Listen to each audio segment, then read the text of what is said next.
L'heure de la révolution spirituelle a sonné. C'est le nom de Jésus-Christ qui porte le miracle. C'est ça qui fait la délivrance, ce n'est pas toi. Dieu t'a oint pour aller annoncer la bonne nouvelle. Dieu ne t'a pas oint pour aller faire autre chose.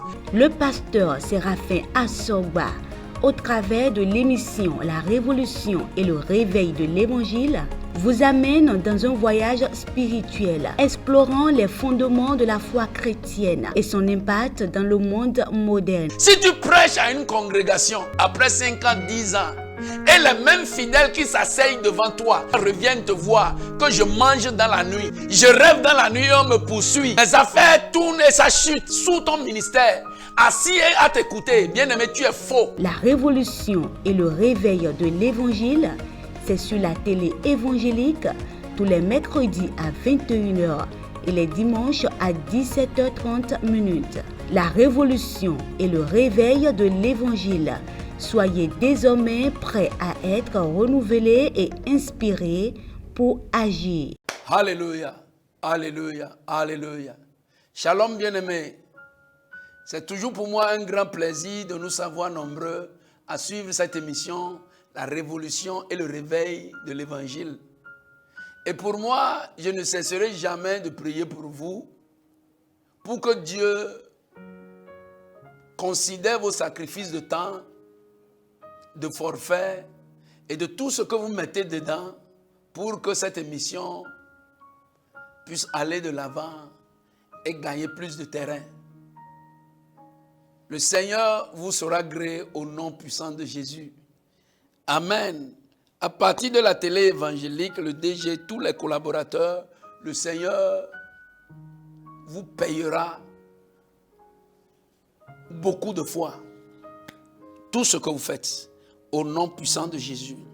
Dans Actes chapitre 17, si je lis à partir du verset 10, Actes chapitre 17, si je lis à partir du verset 10, la Bible dit: aussitôt les frères firent partir de nuit Paul et Silas pour Bérée. Lorsqu'ils furent arrivés, ils entrèrent dans la synagogue des Juifs. Ces Juifs avaient des sentiments plus nobles que ceux de Thessalonique. Ils reçurent la parole avec beaucoup d'empressement et ils examinaient chaque jour les Écritures pour voir si ce qu'on leur dit était exact. Plusieurs d'entre eux crurent, ainsi que beaucoup de femmes grecques de distinction et beaucoup d'hommes. Notre sujet est intitulé « Une église immature ». Une église immature. Et notre objectif, très rapidement, c'est de découvrir quelques signes qui démontrent l'immaturité de l'église. Des signes palpables, des signes visibles qui démontrent l'immaturité de l'église. Bien-aimés, quand on parle d'immaturité, c'est quelque chose qui n'a pas atteint le niveau de maturité, si je vais le dire de cette manière. Alléluia. Ce n'est pas bien mûr. Et la Bible dit dans Éphésiens chapitre 2 que c'est sur le même fondement des prophètes, des apôtres de Jésus-Christ, la pierre angulaire, que nous avons été édifiés. Que nous ne sommes pas des étrangers, nous ne sommes pas des gens du dehors. Nous ne sommes pas des étrangers à la vie de Jésus. Nous ne sommes pas des étrangers à la vie des apôtres. Nous ne sommes pas des étrangers à la vie des prophètes.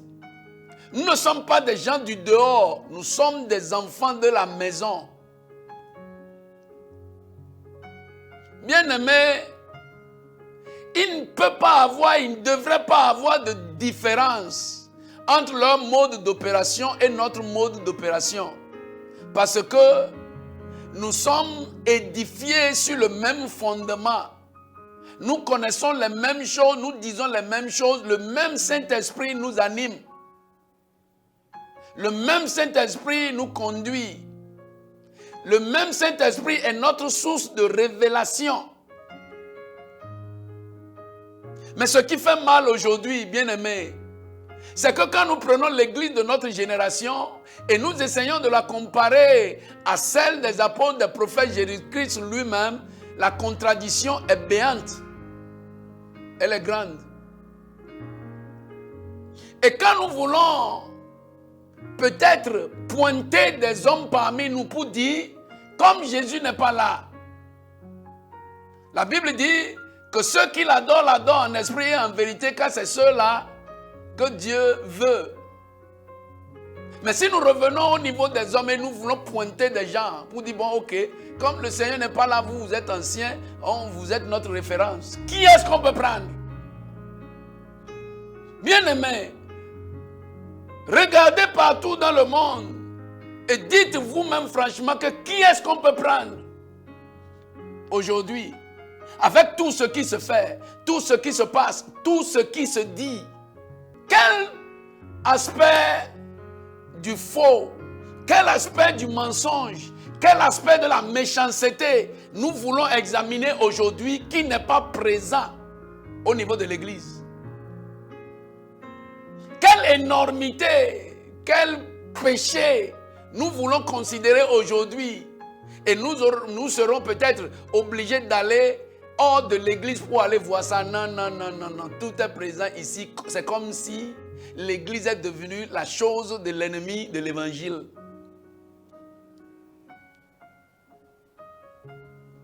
Quelques signes d'immaturité. Notre verset d'illustration nous a montré une petite église mûre, contrairement à ce que nous avons aujourd'hui. Ces chrétiens ont tout fait pour avoir leur Bible. On ne les presse pas, on ne les précipite pas. On prend le temps de leur énoncer le chapitre, de leur énoncer le verset et on leur donne le soin d'ouvrir à la page et de suivre ce qu'on leur dit. C'est seulement cette église qui peut conduire une génération. C'est seulement cette église qui peut conduire une nation. Mais une église où la Bible est fermée, où ce qu'on dit, ce qu'on lit, ce qu'on explique est différent de ce qui est dans la Bible. Bien-aimés, l'immaturité a ses signes. Et quels sont les signes de l'immaturité? 1. Nous allons lire dans Matthieu chapitre 28. Matthieu chapitre 28. Je vais lire le verset 20. Matthieu chapitre 28. Le Seigneur Jésus-Christ a dit au verset 20, il dit, « Et enseignez-leur à observer tout ce que je vous ai prescrit. Et voici, si vous le faites, je suis avec vous tous les jours jusqu'à la fin du monde. » La seule condition pour que Jésus, son esprit, soit présent dans l'église, c'est que c'est ce qu'il nous a enseigné. C'est ce qu'il a dit de dire, que nous devons dire. Et en le faisant, il sera avec nous tous les jours jusqu'à la fin du monde. Aujourd'hui, Église, zéro enseignement.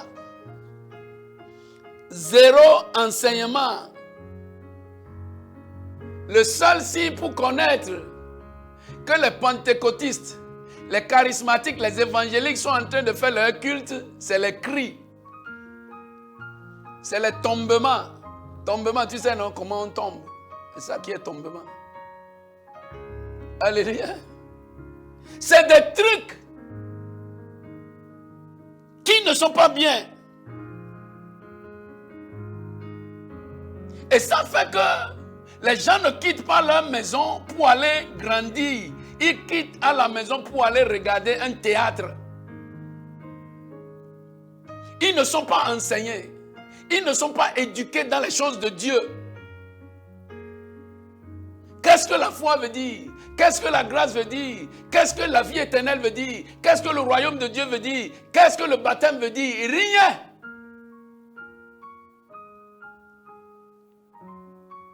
Lorsqu'une église est immature, la Bible est fermée. Lorsqu'une église est immature, pas d'enseignement. Lorsqu'une église est immature, les membres sont nourris pas de la parole de Dieu, mais des histoires qui ne tiennent pas la route. Jésus a dit, enseignez-leur à observer tout ce que je vous ai prescrit. Bien-aimé, c'est celui qui a été enseigné qui peut enseigner. C'est celui qui est assis au pied du maître, qui a vu le maître faire, qui a vu le maître dire, qui peut aller faire la même chose, qui peut aller dire la même chose. Mais si votre source, c'est les rêves, si votre source, c'est les prophéties, si votre source, c'est les visions, bien-aimé, ne toquez-nous ou toquez nos corps. C'est ce que la chauve-souris a mangé qu'il va vomir. Le chauve-souris cabi, toqué. C'est ce que toqué mange qu'il va vomir. Alléluia. Bien-aimé, tu ne peux pas exceller, tu ne peux pas aller au-delà de ce que tu connais. Si c'est embrouillé que tu connais, tu vas libérer l'embrouillé qui est en toi. L'église, c'est un lieu d'enseignement. C'est un lieu où les enfants de Dieu sont enseignés de la bonne parole de Dieu. Et ils vont dehors pour aller répliquer ça. Et en ce faisant, ils ferment la bouche à l'ennemi. C'est celui qui est concentré, qui prend note. C'est celui qui est concentré, qui reçoit et qui écrit. C'est celui qui suit l'exactitude de ce qu'on lui dit, on lui enseigne. C'est celui-là qui peut être membre d'une bonne église. Mais lorsque tout le monde est à terre, lorsqu'on fait et tout le monde tombe, lorsqu'on fait comme ça et tout le monde tombe, le bic va rester où? Le cahier va rester où? La Bible va rester où? C'est pourquoi les gens, pour ne pas se retrouver embarrassés ou bien n'importe comment, ils ont dit, ok, laissons la Bible à la maison, laissons les bics, parce que tout ça là, vous allez jeter ça et vous n'allez pas savoir par où le bic est parti, par où le livre est parti. Alors, allons à l'église seulement pour voir le prophète. Les gens ne peuvent pas s'asseoir, ils ne peuvent pas se mettre debout. Il faut que tout le monde tombe. Il faut que tout le monde roule à terre. Le bic va rester où? Bien-aimé, c'est une stratégie de l'ennemi pour vous maintenir dans une insouciance, dans une immaturité permanente. Là, comme ça, vous allez dépendre toujours de celui qui vous dit sont faux.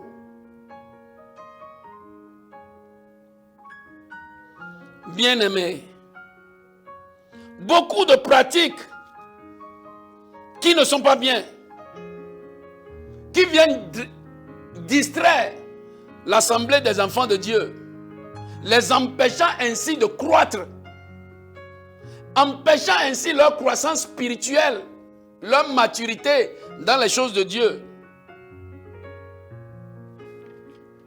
Si jamais tu ne tombes pas de toi-même, c'est mieux même que tu tombes de toi-même. Là, tu vas bien te contrôler. Mais quand c'est on te pousse à un batado Django, parce que tu dois tomber. Vous savez, faire tomber une personne, c'est tout faire pour le soumettre à votre autorité. Quand deux boxeurs sont sur le ring, le chaos est déclaré lorsque, après d'avoir reçu un grand coup, l'adversaire tombe. Qu'il tombe de lui-même ou bien il est tombé et c'est le chaos. Lorsque quelqu'un, c'est une stratégie pour vous maintenir permanemment, perpétuellement sous son autorité. Lorsque vous tombez devant lui, vous avez jeté l'éponge. C'est ce que Dieu n'a rien à voir dedans. C'est une stratégie. C'est une stratégie. Et ça se dit partout. Pour mesurer la force de quelqu'un, pour mesurer ta force par rapport à la force de quelqu'un, lorsque tu fais tomber la personne, tu as eu le dessus sur lui. C'est ce que ça veut dire. Le Saint-Esprit n'a rien à voir avec ça. Dans une assemblée où c'est Jésus-Christ qui est debout comme ça là, bien aimé, en représentant la lumière, l'obscurité ne peut pas prévaloir dans une assemblée où Jésus est à l'autel comme ça là. Le diable, le démon rentre, il vient et il bipe à l'intérieur, il voit que le maître est là-bas à l'hôtel, il va repartir à la maison, il ne pourra pas rentrer parce que le jour, l'obscurité va prendre le courage pour aller visiter la lumière. C'est le jour-là, sa honte sera découverte. C'est le jour-là, on verra sa honte. Le jour, Jésus a dit qu'il est le lion de la tribu de Juda. Et les démons, ils ont quoi? Quand le démon va rentrer dans une assemblée et voir que c'est le lion de la tribu de Juda qui est là-bas à l'hôtel, il va tourner dos et partir. Mais dans une assemblée de 1000, 2000 personnes, tout le monde est démoniaque. Tout le monde doit tomber. On fait tomber tout le monde. Bien-aimé, c'est un signe d'abaissement. Celui qui te fait tomber prend automatiquement autorité sur toi. C'est pourquoi dans ces assemblées, c'est un DG qui vous dirige. Vous ne pouvez rien dire parce que tous les jours, même demain maintenant tu vas tomber. Après demain tu vas tomber. Tu n'as jamais mûri. Tu as dit depuis 10 ans que tu es là. Quand il s'approche de toi, tu tombes.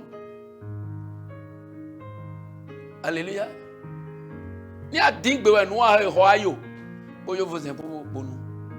Si c'est épilepsie que tu as, il faut acheter les médicaments pour te traiter. Mais si c'est à l'église que tu es venu, bien-aimé, assois-toi, prends la Bible, prends le bic, prends ton cahier, écoute ce qu'on te dit et écris ça bien. Là, tu vas mûrir.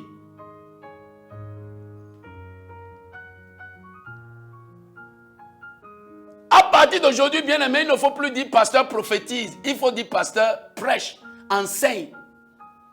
Pasteur prophétise, non. Le temps là est déjà passé. Le pasteur ne prophétise plus. Le pasteur enseigne. Pasteur enseigne. Pasteur prêche. Il faut dire ça. Qu'il soit apôtre, prophète, évangéliste, pasteur, docteur, le ministère c'est pour l'édification. Et l'édification c'est la construction. Et selon la parole de Dieu, la construction c'est l'enseignement. Mettre une pierre sur l'autre. Mettre une brique sur l'autre, suivre les enseignements. Pendant un mois, on a parlé de la foi. Pendant 2 mois, on a parlé de la grâce. Jusqu'à tout le monde se sent bien dans la foi, bien dans la grâce. Alléluia. Bien-aimé, tiens-toi bien quand tu vas à l'église, il faut t'assurer que tu vas pour apprendre. Quand quelqu'un t'approche de toi pour te tacler, et te fait tomber comme sur le ring d'une bosse, bien aimé, si sa force dépasse pour toi, il faut le pousser. Toi-même, il faut le pousser. Le temps là est déjà passé, le temps là est déjà révolu. Bien aimé, tu ne vas pas à l'église pour aller rencontrer un fort, un boxeur qui cherche celui sur qui il va prévaloir, celui qu'il va dominer. Non, non, tu vas là-bas pour être enseigné des choses de Dieu.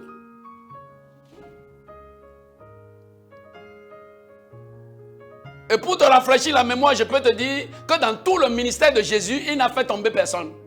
Jésus n'a poussé personne à tomber. Ni les apôtres.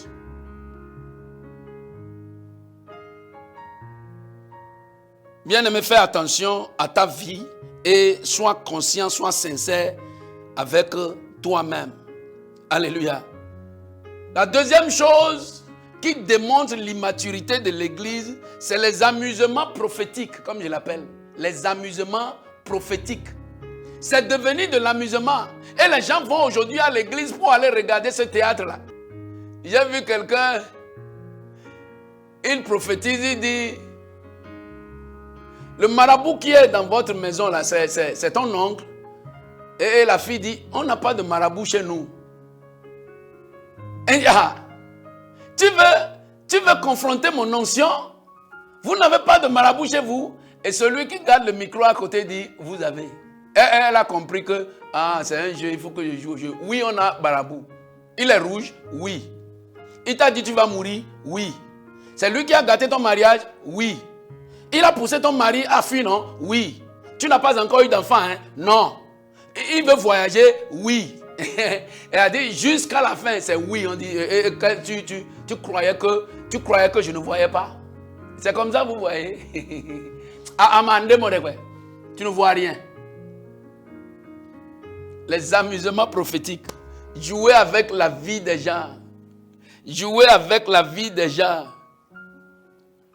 Alléluia. Jouer avec la vie des gens. On vient à Porto-Novo et on dit, qui s'appelle Oussou ici? Si tu ne trouves pas Oussou à Porto-Novo, tu vas encore trouver Oussou.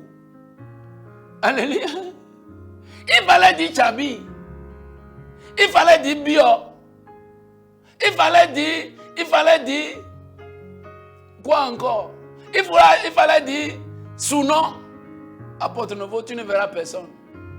Mais si c'est Oussou, si c'est Rossou, si c'est Dossou, tout le monde presque. C'est à Sogba, c'est tout le monde que tu vas trouver. Ça, c'est les amusements prophétiques.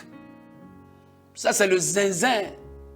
Ça, c'est lorsque vous n'avez rien à offrir et vous décidez de jouer, de jouer le théâtre. C'est ça. C'est des signes d'immaturité. Et pour celui qui le fait, et pour ceux qui sont assis pour regarder, et dans beaucoup de cas, les gens acclament même. Les autres acclament.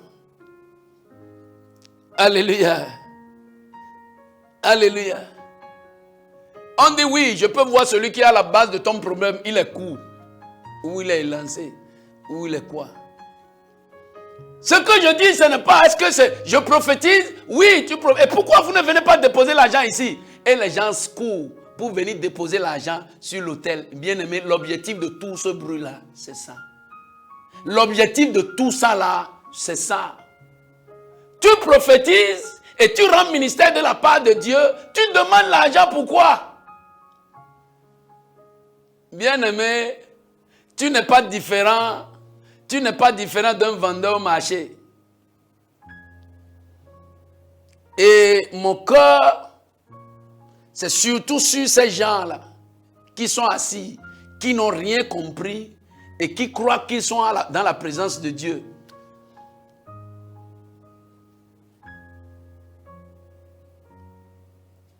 Bien-aimés, des amusements prophétiques.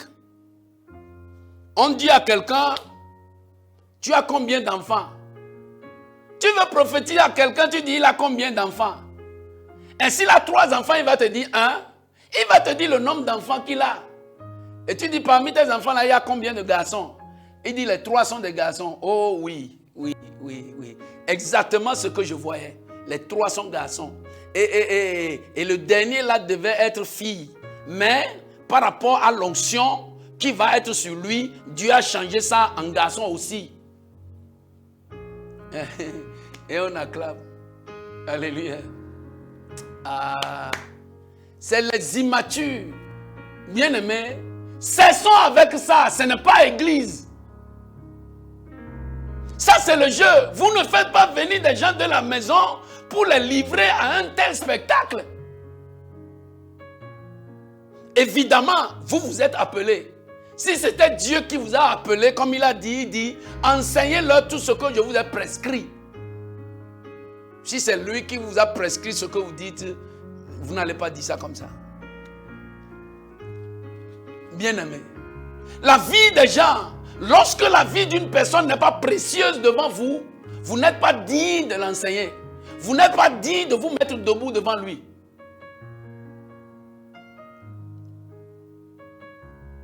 Les signes d'immaturité. Bien-aimés, dans les églises aujourd'hui, le péché est devenu comme l'eau. De l'autel jusqu'à derrière. Si tu as l'argent, pêche comme tu veux. Ton argent va couvrir tes péchés. Si tu as les moyens, dis tout ce que tu veux. Tes moyens vont couvrir tes péchés. C'est des signes d'immaturité. 1 an sans parler de repentance. 1 an sans parler de conversion. 1 an sans mentionner le péché. Bien-aimé, on va où là? C'est où on va? L'église. J'ai dit ici, nous appartenons à une génération qui est en train de galoper sur le cheval du péché comme si on veut vite partir. l'Église ne doit pas se joindre à cette course. L'Église de Jésus est foncièrement contre ça, puisque quand Jean-Baptiste est venu, il a dénoncé le péché, il a dit repentez-vous. Quand Jésus est venu, il a dénoncé le péché, il a dit repentez-vous. Les apôtres ont continué avec le même message. Bien-aimés, soyons sincères et soyons conscients. Le Seigneur est avec nous et sa grâce abonde sur nous. L'immaturité de l'Église aujourd'hui, bien-aimés, c'est criard. Et lorsque on nous observe du dehors et on s'approche de nous pour voir comment nous fonctionnons, bien-aimés, rien à désirer. On se demande si c'est Dieu ça. Aujourd'hui, les gens ont déjà dit, ils ont dit que Job a souffert parce qu'il n'a pas payé la dîme. Que la souffrance s'est abattue sur Job parce qu'il n'a pas payé la dîme. Quelqu'un a dit, Jésus est mort après 33 ans et demi parce qu'il n'a pas mentionné la dîme. Déjà sur l'autel, les prédicateurs qui ont dit que Dieu les a oués, voilà ce qu'ils disent. Que Job a souffert parce qu'il n'a pas payé la dîme. Et que Jésus est mort prématuré parce qu'il n'a pas mentionné la dîme. Des signes d'immaturité. Des signes d'immaturité. C'est les enfants qui jouent avec les choses précieuses. C'est les enfants qui jouent avec les choses précieuses. Garde ta voiture à côté d'une CESE, d'une maternelle. Les enfants vont mettre la craie sur ça et tracer ça. Les grands à l'université ne pourront pas le faire. C'est les enfants qui jouent avec les choses précieuses. C'est le signe d'immaturité. Bien-aimé, tu es béni au nom puissant de Jésus. Tu as compris et le Seigneur inscrira cette parole sur la table de chair qui est dans ton cœur. Au nom puissant de Jésus. On va prier. Seigneur, on a entendu ta parole. Tu nous as parlé et on a senti ta parole dans notre cœur. Seigneur, pardonne-nous et fais-nous revenir de toutes les mauvaises voies que nous empruntons pour la gloire de ton nom. Au nom puissant de Jésus. Bien-aimé, tu es béni. Au nom de Jésus. À la prochaine sur cette émission, la révolution et le réveil de l'évangile. Bye bye. L'heure de la révolution spirituelle a sonné. C'est le nom de Jésus-Christ qui porte le miracle. C'est ça qui fait la délivrance, ce n'est pas toi. Dieu t'a oint pour aller annoncer la bonne nouvelle. Dieu ne t'a pas oint pour aller faire autre chose.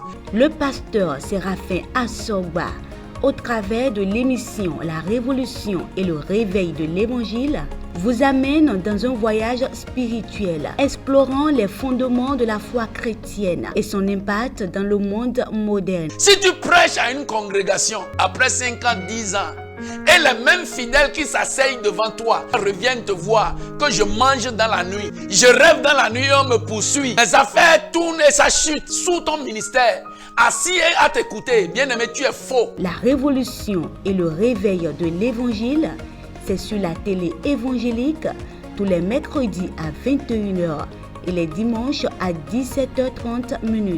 La révolution et le réveil de l'Évangile. Soyez désormais prêts à être renouvelés et inspirés pour agir.